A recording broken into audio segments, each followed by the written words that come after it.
Dobro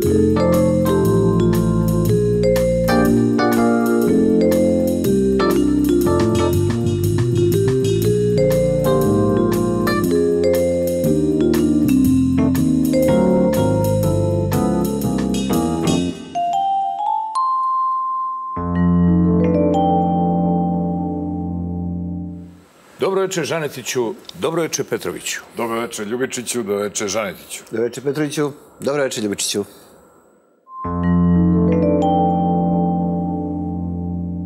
Kampanja Digitalna budućnost Srbije dobila je svoj epilog.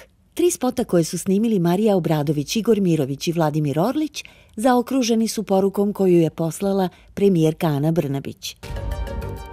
Možda ne možemo tako skoro koristiti teleport ili leteće automobile, ali mnogo toga smo već uradili. Srpska napredna stranka transformiše Srbiju u digitalnog lidera regiona. U nedelji iza nas Ana Brnabić je postala i član Srpske napredne stranke. Premijerka je na svom Instagram nalogu objavila fotografiju kako sedi za laptopom i naslovila je postala član Srpske napredne stranke. Jedan od razloga zašto sam ja na kraju krajeva se učlanila u stranku, zato što mislim da treba u ovom društvu konačno reći ko je šta i ko je odgovornost.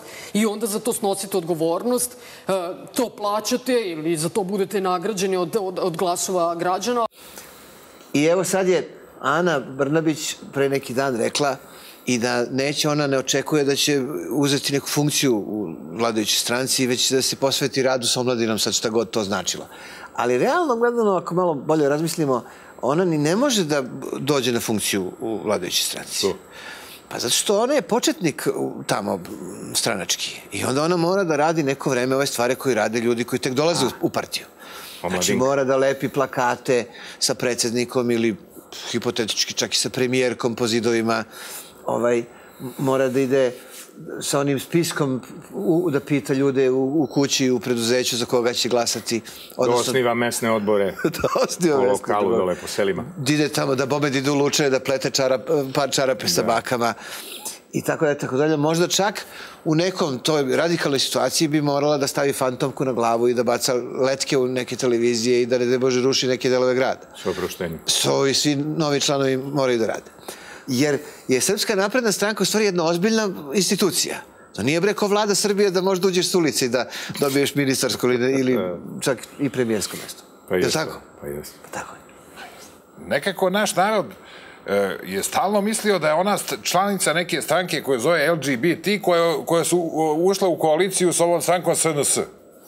U stvari ona je sad iz LGBT populacije prešla u tu SNS populaciju koja ima neke sličnosti. Recimo, ovi ljudi iz LGBT populacije, tamo je često se dešava, mislim, to im je jedna od karakteristika, da osobe istog pola vole osobe istog pola. Ume da bude, da. Jeste. A ove SNS populacije, kod njih je karakteristično da osobe istog mišljenja vole osobe istog mišljenja. I osobe iste stranke vole samo osobe iste stranke. Dobro. Onda u toj LGBT populaciji postoji te transrodne osobe. To su osobe, neki muškarci misle da su žene, a žene neke misle da su muškarci. Tako se osjećaju. A ovde imate transstranačke osobe, takozvane, to su ovi radikali koji se osjećaju kao naprednjaci. To su trans-SNS osobe. I to se i vidi. Jeste. Baš. Elem. Učlanjenje Ane Brnabić u SNS je u stvari revolucija u digitalizaciji i konačno ostvarenje onoga što je ona pomenula u svom ekspozeu, da će sve da bude digitalizovano, tako da ljudi sada mogu brže da se učlane u Srpsku naprednu stranku, što je najvažnija stvar u životu. Znači, to je vam jedan laptop i sa 2 klika mišem vi ste ponosni naprednjak. Gospođo Brnabić, dobro večer. Koliko je trebalo vama da se učlanite u SNS pomoću ove revolucionarne digitalne metode? Pa, bilo mi je potrebno jako malo vremena. Negde 10-ak sekundi koliko je bilo potrebno da 2 puta, 3 puta kliknem, da odem online i to je to. Znači, vi ste sad onako skroz član SNS? Da, ja sam se učlanila u SNS i to online. I dovoljno, evo vidite, dovoljno imati samo laptop i malo dobre volje i pristup internetu i naravno nešto malo zasluga i svako se može učlaniti i postati član sigurno najnaprednije i najdigitalnije stranke na svetu i šire u Mlečnom putu. Pa šta da kažem, sem čestitamo vam na tome. Pa hvala. Znate, prezime je moje ostalo isto, Brnabić, ali mi je ime do juče bilo analogna Brnabić, a od danas sam digitalna Ana ili digitalana. Isto Brnabić. A šta će to promeniti u vašem životu? Pa jutro će promeniti sve, ali u mom životu konkretno neće ništa promeniti u mom analognom životu, znate. Ali će se mnogo toga digitalnog promeniti i recimo ja ću od sada stalno biti online, odnosno bit ću na liniji SNS-a. Pa i do sad ste bili na liniji SNS-a. Pa dobro, i tu ste u pravu, ali sad ću konačno imati više nekako, imaću više space-a, imaću više, da radim više space-a nego do sad, imaću mnogo više kontrol alta i shifta, moći ću da kliknem delete i da obrišem sve one sporne izjave koje sam imala do sad, a bilo ih je nekoliko, onda recimo ne moram više da radim rekonstrukciju vlade, nego samo kliknem restart. I kad mi neko postavi neko nezgodno pitanje, samo stisnem escape. I pa onda home i eto me na sednici glavnog odbora. Zatim moći ću da komuniciram sa svetom, jer ne znam da li ste čuli, mnogi sa zapada se interesuju za tu našu neverovatnu uspelu digitalizaciju u osnovnim školama. Zapanjeni su u Luksemburgu, u Nemačkoj, u Norveškoj. Svi žele da im pokažem kako smo to uspeli, naročito Norvežani. Samo su oni dosta stidljivi, pa su pokušali me kontaktiraju preko Nemaca, a ovi se nisu javljali zašto smo tad su ovi bili u Luksemburgu, pa se nisu javljali na telefon. Mislim, možete misliti, oni još uvek koriste telefon. Mislim, nisu prešli, recimo, na digitalnu ovu... A nisu prešli na digitalnu komunikaciju kao, recimo, mi i ovi naši osnovci, znate. I kao i videli ste verovatno u ovim našim digitalnim spotovima da imate digitalni displej na koži ruke i to pipkate i dirate, naravno kad imate kontakt i kliknete samo da biste časkali sa Mirovićem ili sa Orlićem ili ako je baš važno čak i sa samim njim. A može i s gospođom Obradović? Ne, gospođa Obradović je otišla da reklamira onaj svoj digitalni picarijum, jer joj se pokvario ukus pice, pa je dobila ospice. Ali naručila je vegetarijanu, a dobila quattro stagione. Ali mislim, digitalni, bože moj, mislim, može svakom da se desi. Hvala, gospođo Brnabić. Molim, a sada me izvinite, moram nešto da izgooglam. Dobro, googlaj. Majko moja mila.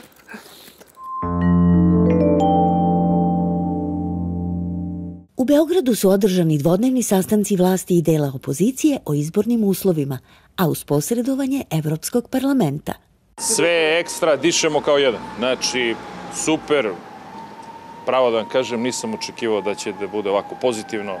Lider pokreta slobodnih građana Sergej Trifunović izjavio je za N1 da mu je u ime Srpske napredne stranke jedna osoba nudila $500.000 evra i koalicijono partnerstvo, ako na predstojeće izbore izađe, kako je rekao, pod njihovim uslovima.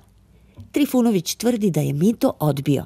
Onda sam rekli, dobro, to evo naši biznismeni će ti pomoći, ja sam rekli da ne treba mi nikako što pomoći, mi ćemo, ako izađemo na izbore, svakako dobiti novac od države.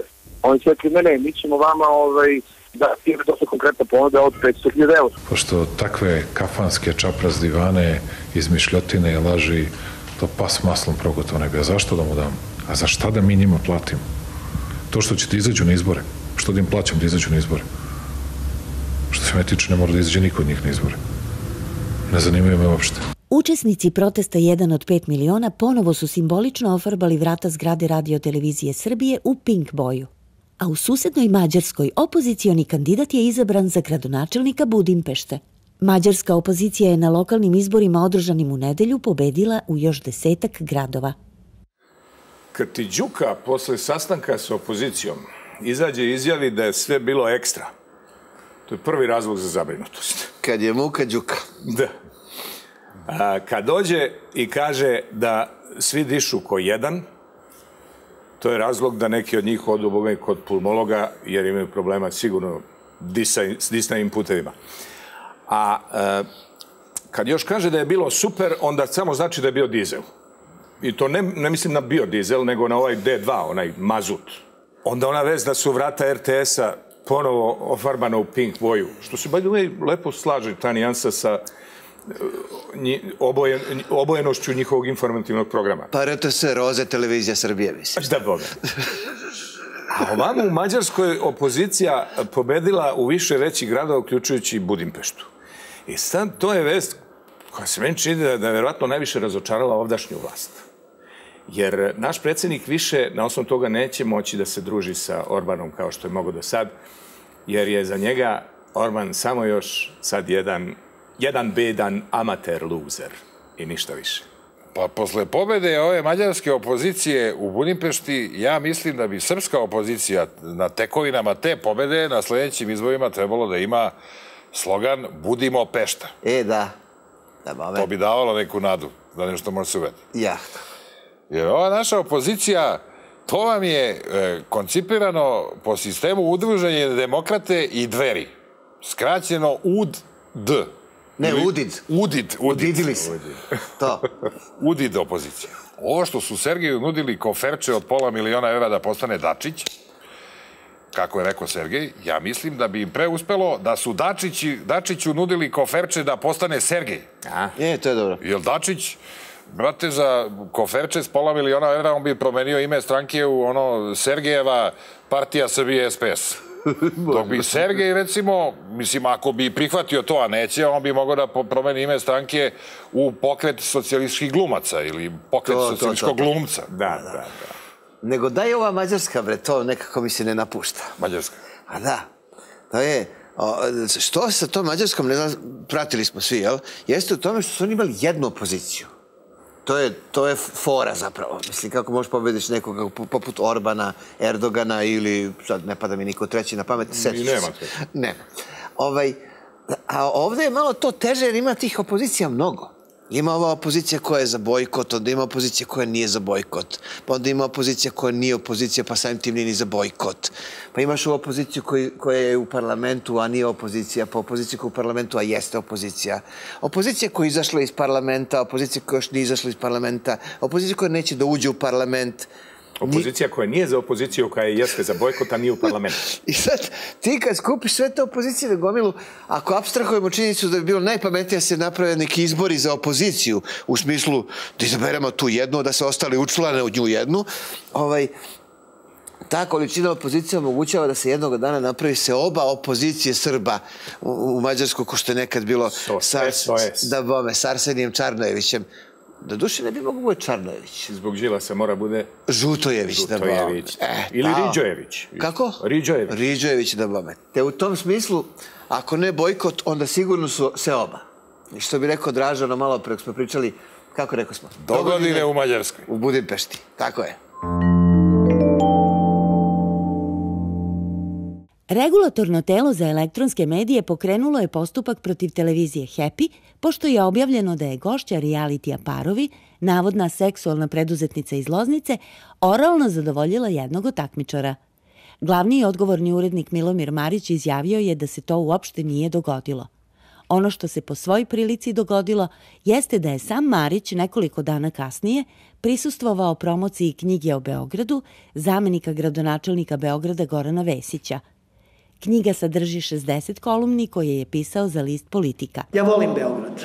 Volim njegove reke, volim različitosti, volim nove i stare delove grada, njegovu istoriju, kulturu, užurbanost, gužvu, kafane, trgove. Vesić je promociju napustio u pratnji obezbeđenja dok su okupljeni ispred galerije Progres zviždali, a potom i pojurili za njim Knez Mihajlovom ulicom.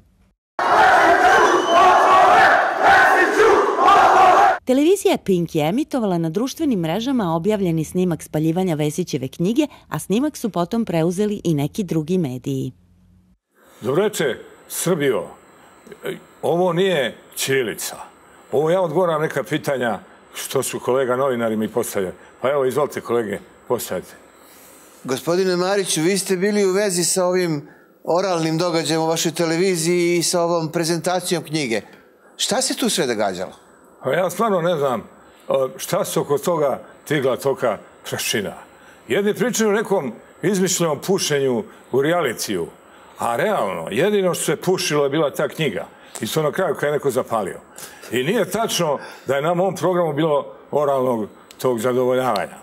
To je ono Erino unuče, onaj mali nestaško, jedan dečko, šetao okolo, zaboravio za kopča šlic i prolazi onako pored ove slobodnije gospođe i ona onako više po navici pošla, zinula mu nešto kaže, a on se baš tada okrenuo i uzeo je reč iz usta. I to nije bilo namjerno. To je bilo, a i da jeste bilo namjerno, mislim, ne znam u čemu je tu problem, mislim, to su parovi, oni samo ljudi provode vreme. Mislim, to je, prorade malo hormoni, ponese ih raspoloženje za ovo druženje, jer je tako jedno okruženje opušteno.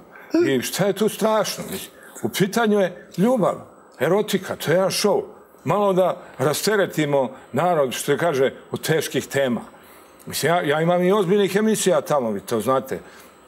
Meni dolaze vrlo ozbiljni nadrilekari i vračare i s njima često vodim jutarnji program kad god je Šeki sprečen da dođe.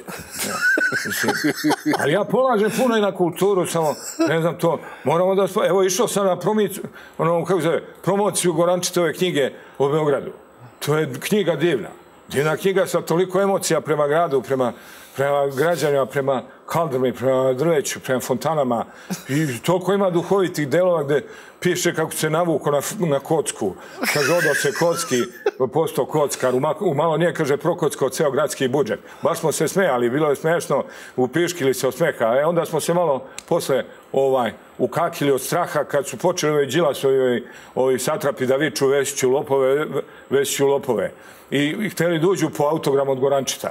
I ja ne znam šta je posle bilo, ja sam se zavukao ispod one makete Beograda na vodi, pa sam tamo, sad sam bio mokar, posle ne znam da li od vode ili od nečeg drugog. Ali čujem da se Goranče za to vreme na brzinu po nečem vrlo pametnom savetu maskirao ženu i da je uspeo izađe na glavna vrata i to sa bebom u naručju. I čuo sam da su vikali, pustite prvo da izađe žena s bebom, pustite prvo da izađe žena s bebom. Još će da ispadne se kolega Marić u stvari zapalio ovu knjigu. Jer je teo se zapali što mora i u REM. Ne može da izađe, da zapali iz Parova i Happy-a, ne može da zapali iz ove prezentacije knjige. Obaveze. U stvari zapravo nije teo da zapali, on je protiv palja knjiga, koji svi mi na kraju krajeva. A posebno zbog toga što u slučaju ove konkretne knjige, ako se ta knjiga zapali, onda će to da izazove jednu destimulaciju kod potencijalnog zamenika autora, izvinjam se, kod autora koji je istovremeno i zamenik gradonačelnika, i onda on neće moći da napiše neke druge knjige koje bi isto bile interesantne da izađu ispod njegovog, s oproštenjem pera. A to bi bili, recimo, razlici naslovi Na Savi Ćuprija, recimo, ili Na Savi... Ili pored Save Ćuprija, da bome, kad se onaj most Ćuprija preseli tamo da budu kafići. U parku Ćuprija. U parku Ćuprija. Tu negde u parku pored Save Ćuprija. Jeste. Onda Gondole rano lete, to ti je prvi deo od trilogije Kalemegdanski visovi. Onda Čekajući metroa, Prohujelo sa Đilasom, to je knjiga koja se sastoji od Đilas. I na kraju, ako bi se eventualno autor, zamenik autor, kako li se to kaže, odlučio za nekakve crkvene knjige, on bi sigurno mogao da napiše knjigu o predsjedniku Srbije koja bi se zvala Evanđelje po Goranu. Pošto je već Evanđelje po Marku, čini mi se napisano. Ili se već ubrzo napiše. I takvi autori, oni se ne spaljuju. Premda ljudi kažu da je velika je to knjiga, 2 knjige dovoljne za jednu grejnu sezonu, nego se takvi autori nagrađuju i objavljuju. To treba raditi. A dobro je što je Beograd dobio jednu novu atrakciju, to je taj brzo hodajući Vesić ili trčeći Vesić. To vam je nešto slično kao ona manifestacija što ima u Španiji, one trkije s bikovima u Pamplonu. Jedino što tamo bikovi jure ljude, a ovde ljudi jure, ne bikove, nego jure ovog Vesića sa ovim nekim obezbeđenjem. I to bi, ja mislim da bi se to svidjelo i bugarskim turistima, mi tu vedemo da se to održava što češće. Može i da se omasovi maraton, brate. Pa da, jeste. Zato što bi onda tu u tom slučaju staviš gospodina zamenika gradonačelnika, onako da bude zec, što bi se reklo, i onda gnevni građani trče za njim. To može rekord da bude veliki. Tu bi padali rekordi, ali tu ne bi više pobeđivali ovi iz Etiopije, pošto njima je Vesić toliko nije interesantan koliko ovi naši bi konačno postali uspešni maratonci. Kako nego. Mi treba da proizvodimo tog Vesića serijski, da ga dajemo i tim drugim gradovima koji imaju maratone, Bostonu, Njujorku, da Vesić prosto postane brend i da mogu da jure neko kad već nemaju koga. Članovi organizacionog odbora protesta beogradskih taksista saopštili su posle sastanka sa predsjednikom Srbije Aleksandrom Vučićem da prekidaju proteste.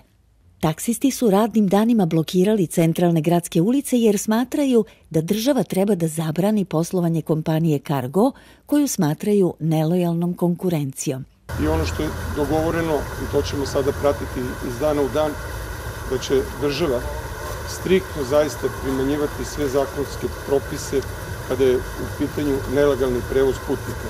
Imamo poverenja zaista u njega, uveri nas je da treba da imamo poverenje u institucije, nadamo se da neće izneveriti naše poverenje koje smo mu ukazali. Mediji su preneli da je tokom protesta bilo verbalnih sukoba sa građanima. Ja ponekad pomislim da nas u stvari dosta onako zavitlavaju naš sopstveni jezik i pravopis i ove reči na taks. Kako? Pa evo, ili nas gnjave takse, što ove na Kosovu, što ovi naši porezi ovde takse i akcize i ova čuda. Ili nas gnjave taksisti i skaču nam po živcima danima. Ali posle prekida ovih taksi blokada pokazalo se da se u stvari taksisti i ne bune protiv ove modernizacije i digitalizacije. Da. Nego da im samo treba neka prava aplikacija, ne znam koja, kad se jednom aplicira, prosto rešava sve viruse i bagove koji se pojavljuju u radu taksija.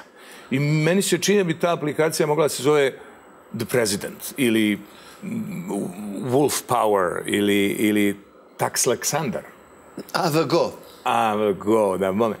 Jer ona rešava sve bagove i zastoje u radu u rekordnom roku, čim se učita i pokrene. To je digitalizacija. Zato kažem. Digitaksijalizacija. Da. Ja mislim da bi predsjednik mogao da, posle ovog odlikovanja koje je dobio od SPC, da postane svetac zaštitnik taksista. Jer nema zaštitnik, ima zaštitnik vinogradara, onaj Sveti Trivun, ima zaštitnik ribara, to je ovaj Ilađara, Sveti Nikola. A nema zaštitnik taksista. Da bude zaštitnik taksista Sveti Aleksandar sa nabaždarenim taksimetrom, to da mu bude ovde negde, taksimetar na onoj ikoni, na freskopisu. A kad bi to padalo, s oproštenjem? Pa to može ovaj dan kad su bili ti pregovori, šta mu to dođe. 12. oktobar nije Sveta Petka, nego, nije bitno. 5. oktobra, a? Može 5. oktobra. A mogo bi, recimo, a svetac... Da se pita kad pada ove godine, to... Sad bi tu, da bude ravnopravno, mora da bude jedan svetac koji bi bio zaštitnik ovih iz Cargoa. Dobro. To možda bude Sveti Cargo Georgije koji ubiva Aždahu ili ubiva konkurenciju. Lepo. Mada u stvari zapravo što da ne bi, može i njima da bude Sveti Aleksandar, pošto kako se ja sećam, predsjednik Cargoa je Aleksandar Vučić. Pa da, predsjednik udruženja građana Cargo zove Aleksandar Vučić. Kakva ironija. A oni pa nisu štrajkovali. A da jesu, kojim slučajem, onda bi Aleksandar Vučić kao predsjednik udruženja taksista Cargo, ili tih prevoznika, kako se to zove, onda bi on otišao posle na kraju blokade, isto od nekih 12 dana, na pregovore sa Aleksandrom Vučićem, predsjednikom Srbije. To je lepo slika. Da, Vučić primio Vučića. Da, bome. To bi u stvari dobar koncept. Vučić bi voleo da i lidera opozicije bude Vučić. Da, bome, da bi onda u dijalogu bili Aleksandar Vučić sa Aleksandar Vučić. Pa da, taj unutrašnji dijalog da je na širokom nivou. I da naprave jednu konferenciju za štampu njih dvojica, zajedno, kao jedan. I Aleksandar Vučić sa Aleksandrom Vučićem razgovarao o prekidu blokade i onda između ostalog tu bi u nekim vestima bilo da je Aleksandar Vučić obećao Aleksandru Vučiću da će dobije subvencije, što, mislim, otprilike i jeste. I na kraju bi Aleksandar Vučić održao takođe konferenciju štampu da bi on izjavio da ima veliko poverenje u Aleksandra Vučića, da će on svoje obećanja Aleksandru Vučiću da ispuni. Ja sam baš momak za sve, pa čak i za taksiste.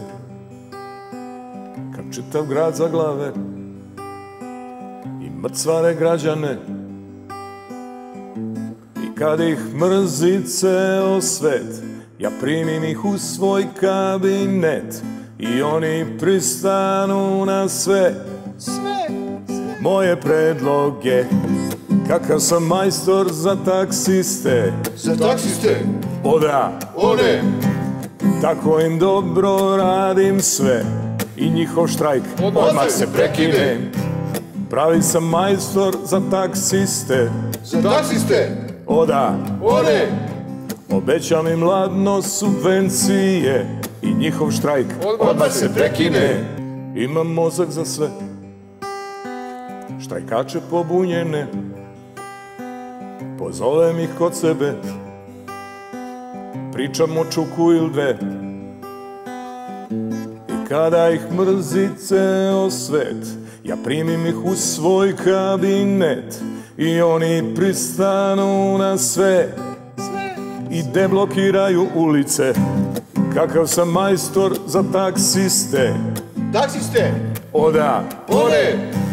Tako im dobro radim sve i njihov štrajk odmah se prekine.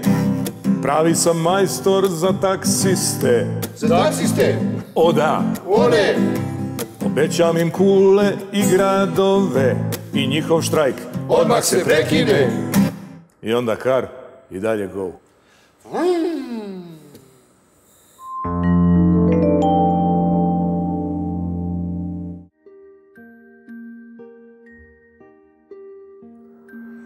Bilo je to davno, još prošle nedelje. Stranci koji u poslednje vreme sve češće dolaze u funkciji specijalnih izaslanika iz Evropske unije i iz Amerike, nekako se brzo i smenjuju, prosto kao da su učesnici nekog ekstremnog testa izdržljivosti koji se zove recimo Political Survivor ili test političkog preživljavanja. Kao da je ideja da se ovamo šalju samo oni koji treba uspešno da prođu taj test i pređu sa jednog nivoa preživljavanja u ekstremnim političkim uslovima na drugi, viši nivo. A izgleda da to nisu obični ljudi, već dobro istrenirani specijalci sposobni da izdrže ne jedan, nego čitav niz što zvaničnih, a što nezvaničnih sastanaka sa našim političarima, a da im nijednog trenutka ne spadne diplomatski osmeh s lica, bez obzira koliko ispod te grimase bili izbezumljeni količinom providnih pokušaja manipulacije od strane sagovornika, kao i svim drugim diplomatsko-političko-mangupsko-burazerskim zamkama koje ih ovde čekaju. Postoji čak i priča da je Balkan, a posebno Srbija, poslednji i najteži nivo takvih iskušenja i da se posle bilo kakvog opipljivog uspeha ovde ti nadljudi direktno kandiduju za buduće ambasadore na Marsu, što je prvi sledeći nivo izdržljivosti posle ovog. A čak i ako nikad ne stignu do Marsa, mogu da kažu da posle službovanja ovde znaju kako bi izgledala diplomatija s Marsovcima ili bar s nekima koji deluju kao da su pali s Marsa. Našli se Vučić, Zaev i Rama da dogovore mali Šengen. Znam, zvuči kao početak vica.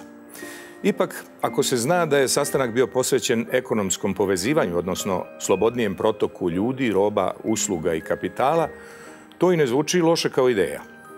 Ono što zbunjuje je naziv te potpisane deklaracije. Šta bi Rami i Vučiću da jednu tako osetljivu deklaraciju o ekonomskim pitanjima nazovu mali Šengen, dakle po Siniši Malom.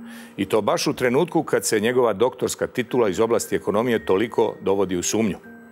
Ili možda baš u tome i jeste ceo Zaev. Ako je neko blizak vlasti ili iz same vlasti sasvim ozbiljno ponudio Sergeju Trifunoviću 500.000 evra za buduću saradnju, a s obzirom na taj naš ogroman suficit u budžetu, znači li to da ima dovoljno para za još mnogo puta po 500.000 evra za one koji imaju nekog uticaja, ako pristanu na saradnju s vladajućom strankom ili na koaliciju s njom? Jer ako nije problem naterati onolike zaposlene iz Lučana da odu u Ivanjicu radi podrške svom odgovornom direktoru i to tako što vređaju i ponižavaju kolegu kome je poginuo sin, a sve to za besplatan prevoz, sendvič i sok uz pretnju otkazom, na šta li bi tek neki ljudi pristali za neke veće pare koje bi im omogućile da više nikad ne moraju da rade? Nadajmo se samo da nikad nećemo saznati koliko takvih ima i na šta su sve spremni. Posle predsjednikove ekspresne uspešne intervencije povodom 12-odnevne blokade grada od strane taksista, Ne treba da čudi ako građani počnu lično da ga zovu i kad im zatrebaju neke, s oproštenjem, hauzmajstorske usluge. Pa pogledajte, čovjek za samo sat, dva s uspehom otklanja i najteže blokade, zagušenja i zapušenja. A kažu da ladno rešava i probleme s grejanjem, jer niko tako brzo i tako vešto kao on ne ume da podigne temperaturu da se smrzneš. Laku noć.